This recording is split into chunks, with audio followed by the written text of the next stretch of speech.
toma tu tiempo. Hace 8 años aproximadamente atrás, yo leí una historia de Roberto, porque Roberto, él tenía muchas dudas sobre la oración y él quería creer en Dios, que Dios realmente contestaba las oraciones. Robertito, de 13 años de edad, él dijo: Dios, yo quiero creer en ti, yo quiero creer que tú realmente respondes a oraciones. Llegó la noche, Roberto se arrodilló, literalmente se arrodilló al lado de su cama y hizo su oración. Robertico dijo: Señor, si tú verdaderamente eres poderoso y respondes las oraciones, yo vengo delante de ti y como que Roberto quería dar una oportunidad a Dios. Te voy a dar una oportunidad para que me conteste. Entonces él oró y dijo: Dios, mañana cuando yo vaya al colegio, 13 añitos, que Gabriela me salude, que Gabriela se siente a mi lado en la hora del lunch y que ella esté conmigo durante todo el día en el colegio, y cuando llegue la noche, la tardecita, que ella me invite a su casa a comer con la familia. Roberto hizo esa oración. Bueno, él se paró de su oración. Del otro lado está una chica de tan solo 16 años, una adolescente llamada Elena. Y Elena estaba como más o menos así, poniendo a Dios a prueba para ver si Dios realmente podía contestar la oración. Y Elena, ella quería ser la top number one modelo de adolescentes en su vecindario, con sus amigas. Ella soñaba ser una modelo. Ella tenía en la casa, en la pared, una foto de Jesucristo. Entonces, Elena se puso frente a la foto de Jesucristo y oró y dijo: Dios, si tú realmente contestas la oración, si tú realmente eres poderoso, aquí estoy yo. Y Elena oró. Dijo: Dios, yo voy a postar unas fotos en mis redes sociales. Y cuando poste mis fotos en las redes sociales, que un empresario de moda lo vea, que llame a mis padres y que firme un contrato para que yo pueda ser una modelo. Ella hizo esa oración. Robertico hizo su oración y Elena hizo la de ella. Ahora, ¿tú quieres saber cuál fue la respuesta de esas dos oraciones? Ninguna. Ninguna de las dos oraciones fueron contestadas. Porque lo que pasa es que tanto Roberto como Elena tenían un concepto erróneo acerca de la oración y acerca de Dios. Y muchas personas en diferentes situaciones tienen un concepto erróneo acerca de la oración y acerca de Dios. Y creen que Dios es una especie de siervo que está a nuestra disposición cuando tú y yo lo necesitamos. Entonces realmente ellos querían que Dios pudiera satisfacer sus caprichos. Y para Roberto y Elena, Dios era como una especie de un vending machine, de una maquinita. ¿Sabe esa maquinita de venta que a veces vende chocolate, gaseosa y que uno en aquella época uno iba con 25 centavos, 4 monedas, hoy tú vas con la tarjeta de crédito, usas el billete, pero tú colocabas la moneda, tú pones la moneda en la maquinita y tú aprietas el botón D2 y tú ves que adentro de la maquinita hay un brazo que se mueve. Agarra tu producto, trae y tú lo tienes. Muchos cristianos piensan que Dios en sus oraciones es una maquinita. La moneda es la oración y el botón es su fe. Pensando que colocando una moneda, apretando un botón, Dios va a contestar nuestras oraciones. Y tratamos a Dios como la maquinita. Otros Creen que Dios es el genio de la lámpara. Frota la lámpara. Sale el genio. Pide lo que tú quieras en nombre de mi Hijo y yo te lo daré. 3 deseos. Sí, Señor, yo quiero eso, yo quiero el otro. Para otros creyentes, cree que la oración es una especie de una lista que tú pones todas tus necesidades y deseos, y tu oración es vivir en la búsqueda de que Dios pueda firmar tu lista. Por favor, Dios, firma la lista. Entonces, para mucha gente, para muchos ese es el concepto que muchos tienen acerca de la oración. Mucha gente piensa que Dios es así. Ahora, tengo que decirle que a Dios le encanta, le fascina, de acuerdo a lo que yo puedo ver en las Escrituras, le fascina responder nuestras oraciones. Pero nosotros no podemos equivocar, no podemos confundirnos. Dios no es una maquinita cumplidora de deseos. Dios no es una maquinita cumplidora de deseos. La oración no es una moneda y el botón no es la fe.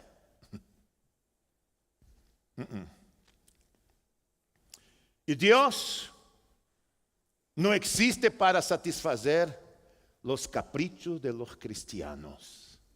Oh, y hay cristianos que amenazan a Dios. Si tú no haces, si tú no provees, si tú no me das, ya no voy a servirte, ya no voy a congregarme, voy a dejar esto, y amenazamos a Dios. Y hay aquellos cristianos que en nombre de Dios declaran las cosas. Yo declaro, en el nombre de Dios, declaro que tú serás sanado. Declaro que los pies que tú estás pisando, esa tierra va a ser tuyo. Declaro la prosperidad. Tú y yo no podemos declarar nada. Tú y yo no podemos exigir nada. Tú y yo solo podemos rogar a Dios y Él en su gracia. Si Él quiere, Él lo hace. No es si tú y yo queremos. Si Él quiere. Ahora, Roberto y Elena podrían haber pasado toda su vida pidiendo, buscando, orando, y no iba a conseguir absolutamente nada. No porque Dios no quería a Roberto y no quería a Elena, o que Dios estaba rechazando a ellos, nada por el estilo, sino porque ellos no entendían quién era Dios y tampoco entendían lo que era la oración. Ahora, ¿cómo tú sabes que tu oración es o no es una oración egoísta? ¿Cómo podemos nosotros saber si no estamos pidiendo egoísticamente como creyentes? Bueno, yo creo que tú deberías y yo deberíamos hacernos la pregunta: ¿qué es lo que me motiva a orar por esto? ¿Cuál es la motivación detrás de la oración? La motivación detrás de la oración va a revelar tu corazón sincero, puro, o tu corazón egoísta.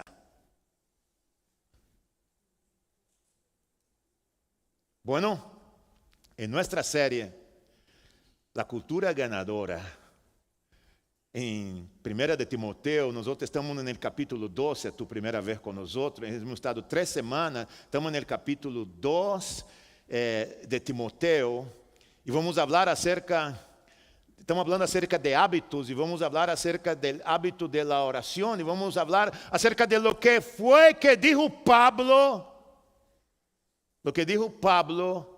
a Timoteo acerca de la oración. Te aseguro que lo que dijo Pablo no prometió a Timoteo ningún genio de la lámpara, ningún Dios maquinita, ninguna lista de deseos, sino que Pablo estaba enseñando a Timoteo acerca de por qué y quién debe orar. Acuérdese, si tú no has estado acompañando, tú puedes ir a las redes sociales, toda nuestra serie se encuentra ahí para que tú puedas estar al tanto con nosotros. Vamos a leer 1 de Timoteo 2 y vamos a ver 3 cositas que podemos aprender en esa enseñanza acerca de la oración.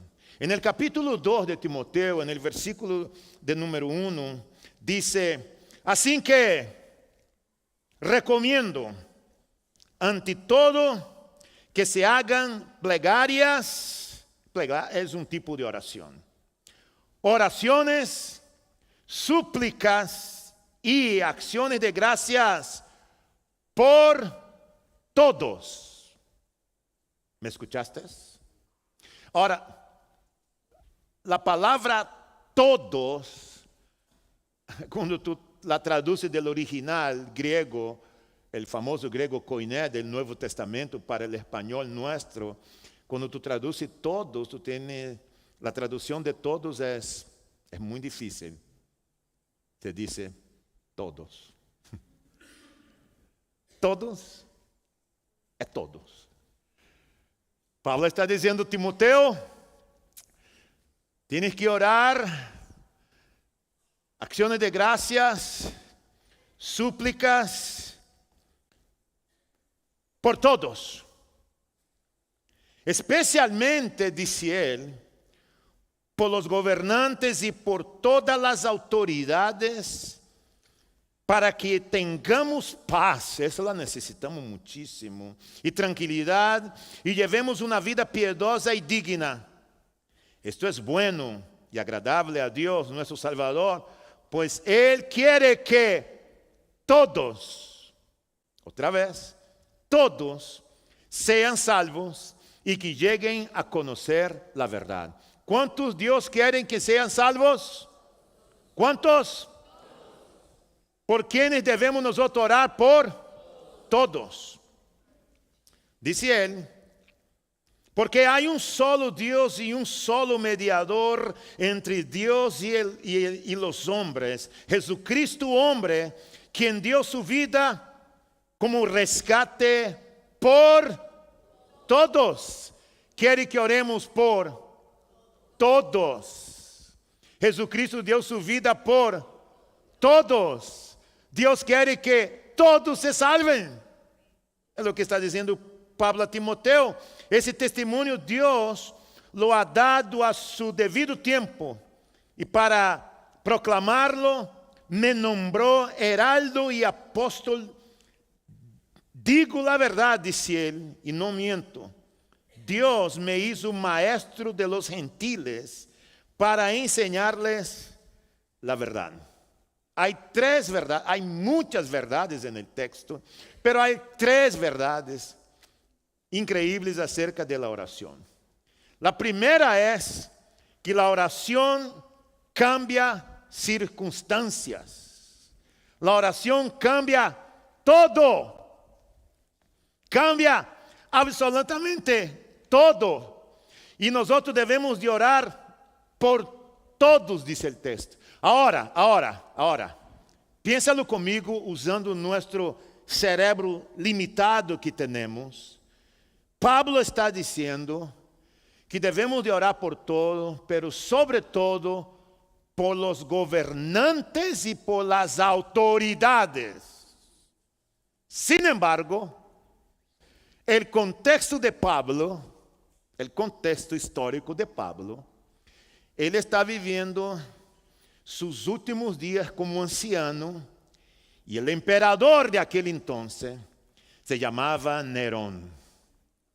Nerón era el emperador considerado un monstruo, uno de los más malos, perversos hombres que el primer siglo conoció. Nerón es aquel mismo Nerón que mandó prender fuego en Roma y tomó los cristianos, persiguió los cristianos, juntaba a las familias, mamá, papá, niños, los amarraba y hacía antorchas humanas para alumbrar la misma ciudad que ele había prendido fuego. Ese es el Nerón.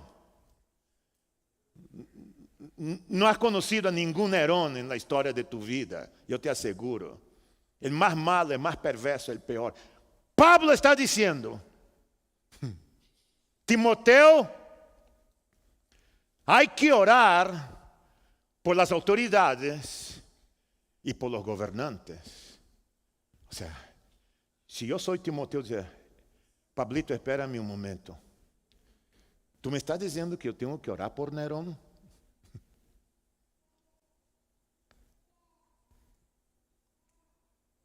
¿Tú me estás diciendo que yo tengo que orar por este hombre perverso? Por todas las autoridades y gobernantes, dice él.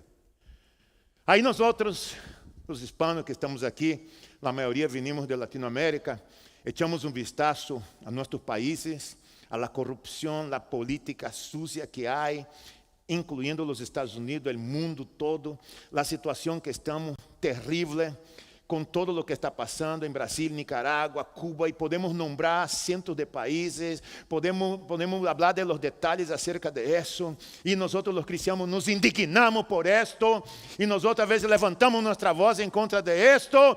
La pregunta que yo me hago es, ¿cuánto de nosotros oramos por esas autoridades? ¿Por qué? Por lo más hipócritas, sucios y por lo más inmundo que ha sido la política y los gobernantes, no puedes comparar los gobernantes de tu país con Nerón y con Calígula. Tú y yo vivimos en un paraíso. Tú no eres perseguido por tu fe. Tu familia no ha muerto por causa de su fe. Pero el contexto de Pablo era completamente diferente. Completamente diferente. De manera que tú y el pastor da Silva hemos sido llamados a orar por estas autoridades. Por los gobernantes, por los alcaldes, por los presidentes, por las personas que están en posición de autoridad. Y es más, hemos sido llamados a amar nuestros enemigos y orar por ellos. Aqui entre nós outros solamente, te vou pedir um favor, não levante tu manos. Há como 25 câmeras aqui adentro que te estão filmando, tu rosto vai sair nas redes sociais. Não há 25, só há uma e está atrás de ti, não te preocupes. Graças, pastor. Não levante tu mano. Pero alguma vez na história de tu vida, ¿tú has orado por una persona que te ha hecho daño? Pero que te ha hecho daño de verdad. ¿Tú has orado por alguien que solo de escuchar su voz, tú te sientes mal? Que quizás te ha herido, te ha causado un trauma. Yo no estoy hablando de aquella oración que tú dices, Señor, como tú eres grande y poderoso, llévalo, quémalo. Yo no estoy hablando de esta oración. No. Esa es otra oración. Estou falando se sinceramente alguma vez tu has experimentado orar por alguém que te ha herido, por alguém que te ha hecho daño a ti, a tua família. Se tu has orado para que Deus lo prospere, lo sane, lo restaure, para que o evangelho lo alcance. ¿Alguna vez tu has orado por alguém que quizás que ha produzido raíz de amargura em tu vida? Porque é super fácil orar por nossos amigos, nossas amistades, nossos parientes.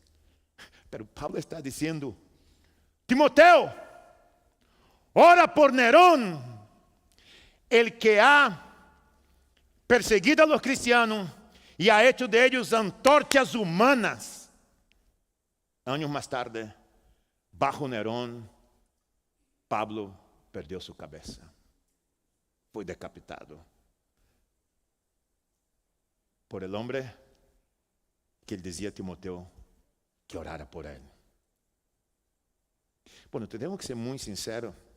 Yo todavía en esos años de vida cristiana, yo no he logrado entender, quizás tú me puedes ayudar con eso, no he logrado entender a una mujer cristiana, a un hombre cristiano que ama a Dios, lee la Biblia, ayuna y ora. No he logrado entender cómo un hombre cristiano y una mujer cristiana puede tener tanto rencor, odio, raíz de amargura dentro de sí y todavía poder orar a Dios y todavía poder leer la Biblia. Ayúdame a entender eso que yo no logro entender. Porque el Jesús, el Espíritu Santo que habita en ti, tú me estás diciendo que Él no es suficientemente poderoso para sobreponer esto.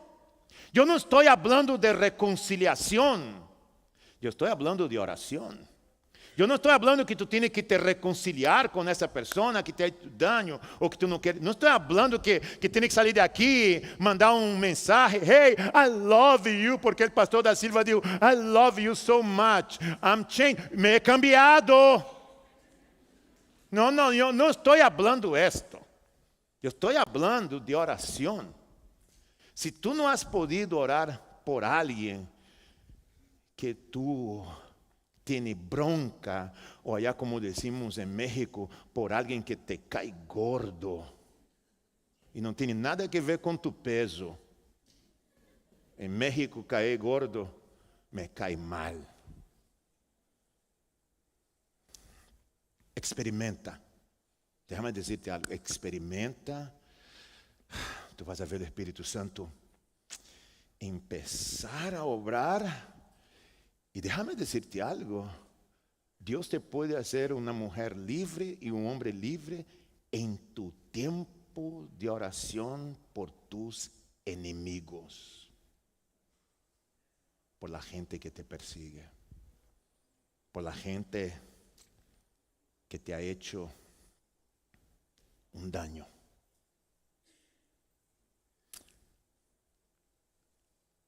¿Alguna vez tú has orado por tus propios traumas, por tus propias heridas? Experiméntalo, hacerlo. La oración agrada a Dios. Esa es una cosa hermosa sobre la oración, porque cuando tú estás orando, tú agrada a Dios y la oración. Y la oración, cuando nosotros oramos, no oramos en nombre de la religión, no oramos en nombre del pastor da Silva, no oramos en nombre del pastor Jimmy, no oramos en nombre de ningún rabino, no oramos en nombre del sacerdote, no oramos en nombre de nadie más que el nombre que sobre todos los nombres, el nombre de Jesús. Nosotros no oramos al sol, no oramos a la luna, no oramos a las pirámides, no oramos a las estrellas. Nosotros oramos al Padre en nombre del Hijo a través del Espíritu Santo. Es la misma Trinidad en acción cuando tú oras. Y aun cuando tú no sabes orar, la Biblia dice que el Espíritu Santo te enseña a orar. Pero oramos al Padre. En nombre del Hijo y en nombre de ese Hijo hay un poder extraordinario. Te digo algo, mujer, caballero que me escucha, cuando tú estés pasando por situaciones difíciles, te sientes medio depresivo, triste, frustrado, frustrada, alza tu voz y ora en el nombre de Jesús, que tú puedas escuchar tu propia voz, en el nombre de Jesús, en el nombre de Jesús. Es en el nombre de Él que nosotros oramos. Oh, y eso agrada a Dios, y como consecuencia, ¿sabe lo que la oración hace? Según Pablo a Timoteo, la oración trae salvación. La oración trae salvación. Y tú vas a darte cuenta que el versículo que acabamos de leer hace poco, el versículo 5 dice, porque hay un solo Dios, un solo mediador entre Dios y los hombres, Jesucristo, hombre, quien dio su vida como rescate por todo. Quédate un momentico en ese versículo conmigo y fíjate un momentico en ese versículo que está en la pantalla. Esta sesión acá, cuando se trata de oración, Dios es estas dos cosas. Dios es un mediador y un rescatador. ¿Te fijaste? El mediador, tú sabes que la función de él es el que hace posible que las personas en conflicto lleguen a un acuerdo. Por eso hay un mediador. Ellos son los que hacen aquel trabajo duro de poder mediar en medio de una relación conflictiva, ¿no? Eso es lo que hace el mediador. La Biblia dice que Jesús es el mediador porque el único que ha sido completamente hombre y completamente Dios, y Él vino a mediar entre nosotros y Dios, y Él vino a llevarnos a Dios, y a la vez Él es nuestro mediador, porque eso significa que ahora tú y yo podemos llevar nuestras cargas, nuestras súplicas, nuestras intercesiones, nuestra oración. Podemos llevar todo esto directamente a Él, sin la necesidad de tener un intermediario, porque Él es el mediador. Y como mediador vino a rescatarnos. El mediador que rescata porque perdido estábamos. Por eso Hebreos 4:16 dice, así que acerquemos con confianza al trono de la gracia para recibir misericordia y hallar la gracia que nos ayude en el momento que más la necesitamos. La oración es hermosa porque es conversar con ese Dios que le fascina la intimidad. No son las palabras, Dios no se impresiona con nada. Y mire lo que dice Santiago en su carta, capítulo 5, versículo 13. ¿Está alguno entre ustedes afligido? Haga oración. ¿Está alguno alegre? Cante alabanzas. ¿Está alguno enfermo entre vosotros? Llame a los ancianos de la iglesia y oren por él, ungiéndoles con aceite en el nombre del Señor. Y la oración de la fe salvará al enfermo, y el Señor lo levantará. Y si hubiere cometido pecado, le será